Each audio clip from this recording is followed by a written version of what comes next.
The mystery. What if I told you there was a single moment in history when money stopped representing real things and started representing promises instead?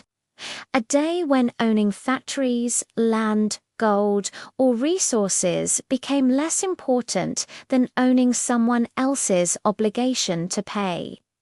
A day when debt quietly replaced wealth. You were never told when it happened.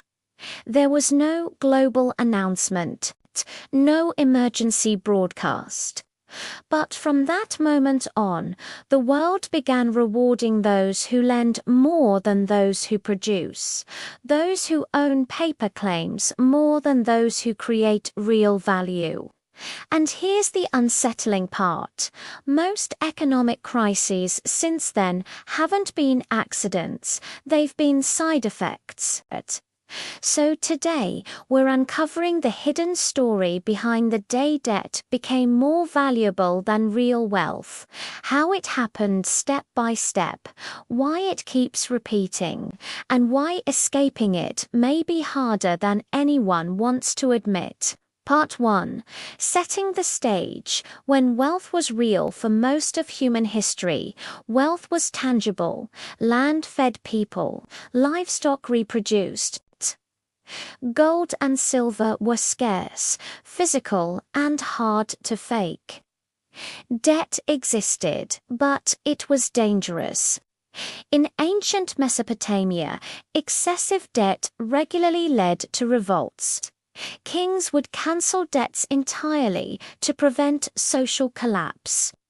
In medieval Europe, debt beyond one's means was considered morally suspicious. Even early religious texts warned that endless interest could destroy societies. Back then, debt was a temporary tool, not the foundation of the system. Money represented something real: stored labor, stored resources, stored trust. And crucially, debt was subordinate to wealth, not the other way around. That hierarchy would not last. Part 2. The origins. When debt learned to multiply, the first crack appeared when banking evolved. Early banks didn't create money, they stored it. Goldsmiths issued receipts for gold deposited in vaults. Over time, they noticed something critical. Most people never came to withdraw their gold at the same time. So the goldsmiths did something revolutionary and dangerous. They started lending more receipts than gold they actually had. This was the birth of fractional reserve banking. Debt was no longer limited by physical wealth. It could be expanded. A loan created new money. Repayment destroyed it. From this point forward, money was no longer a thing. It was a contract. But still, debt hadn't yet overtaken real wealth. That would require something bigger. Part 3. The rise. When states chose debt over taxation, the real turning point came when governments realized debt was politically easier than honesty. Raising taxes angered people. Borrowing postponed consequences. European empires financed wars through massive borrowing.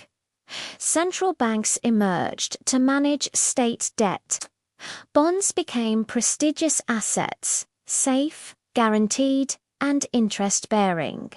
For the first time, owning government debt was considered safer than owning productive assets. Why risk running a business when you could lend to the state and collect interest? Debt became respectable, then powerful. By the 20th century, the system had flipped. Governments didn't borrow occasionally, they borrowed constantly. But one final event would seal debt's dominance forever.